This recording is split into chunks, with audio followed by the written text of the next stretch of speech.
Land provides most of our necessities. We can build shelters, road, and establishments for residential and commercial purposes.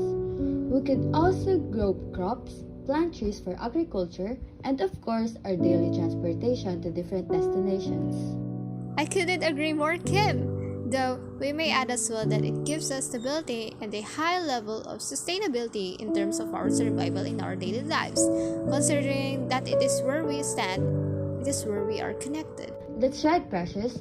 From the very beginning, the world would be a very different place if land did not exist as it does today or has in the past. Humans would have vanished a long time ago. Without land, humankind could not exist. That is indeed true. But the question is, can we preserve this beautiful and clean environment? Or we will continue to cause damage to it. Land pollution is one of the widespread problems that we face every day. When we walk on the streets, every corner has a pile of trash. Pollution comes from us, and it affects us. Today, we have invited four students to share their different opinions about land pollution.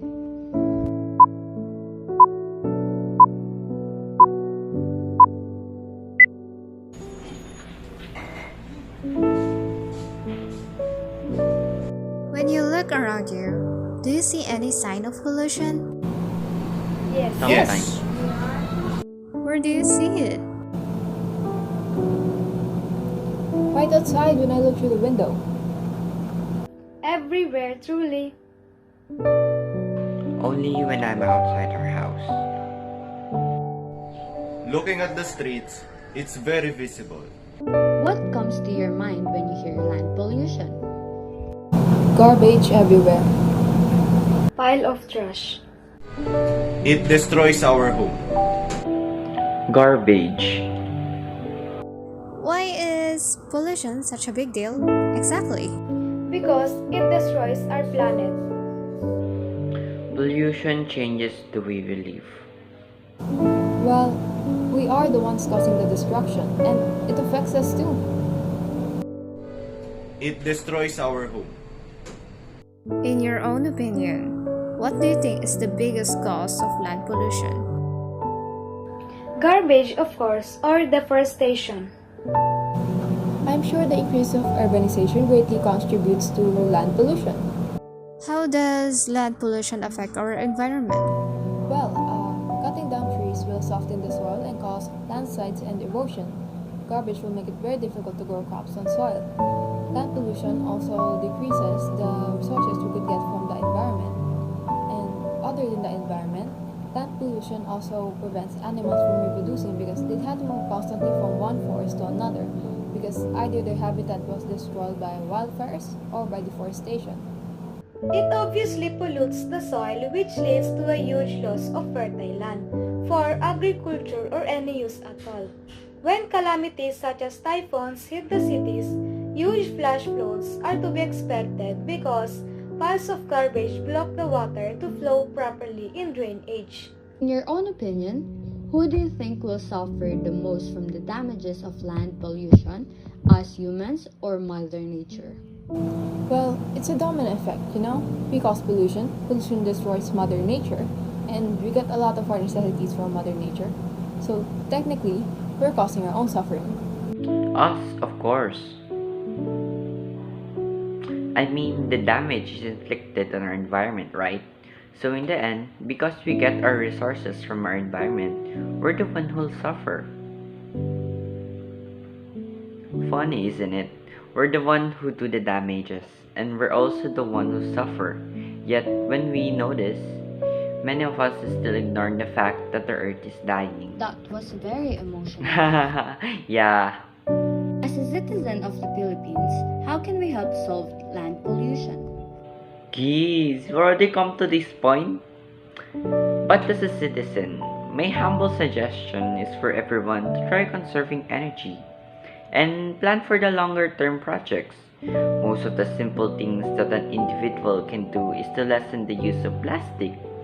save electricity through using it if only needed, and of course, promote awareness with regards to this issue, considering that we must act as one, not just being aware of it. As a citizen and a student of the Philippines, we can help solve land pollution by reducing waste, planting more trees, and make people realize that the smallest of actions count. As you have said, how do you think you can be a responsible citizen that will ensure on doing and partaking in those things you have mentioned? For me, it's doing the simple things that what matters the most. I remind myself from time to time to turn off switches at home when not in use. Always separate recyclable waste from those that are not. And simply be responsible to not become a burden or hassle to anyone or the world. And that's what I think will ensure preventing pollution from growing. With that being said, I can ensure the things that I have mentioned are indeed a good example and a start. As a student, I always think first before I do anything. For example, based on the things I mentioned earlier, I mentioned planting more trees.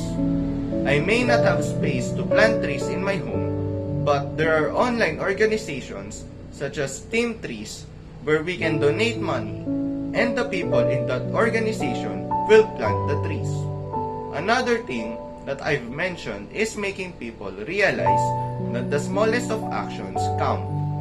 Yes, small actions count because once you litter, even if it is just a little trash, everyone will see that it is okay to litter until there's a pile of trash in it. That's why being an example of protecting our environment can really help to stop land pollution. Okay, now, this is $1,000,000 question. Why is it so easy to cause pollution, but difficult to reverse the damages? We cause pollution on a smaller scale, but everyone thinks like this, it's no longer small at all. At this point, people just start to acknowledge their mistake even they are on a smaller scale. But not all those people will come to this point and continue to have a wrong mindset, despite seeing the effect of their doing in our environment. Okay, I think it's because we're the source of the problem, and it's very difficult to break a habit when you're so used to doing or using one thing. And usually, when you're the one causing problems, you don't realize it until it's become too late. People tend to turn their backs on their responsibilities and force others to make up for them. Everyone can cause pollution, but only a small percentage of them will try to reverse its damage or lessen it. Just from that explanation, I can already see the problem of our society. Wow, so this is a scenario. When a person has an empty candy wrapper, they throw it to the side thinking that it's only a small piece of litter. But what they don't think about is that many people think the same thing. In different cities and countries, people will throw away their small wrapper to the side, but when you gather all their litter, it will create a very huge pile of garbage. That's why it's difficult to reverse the damage.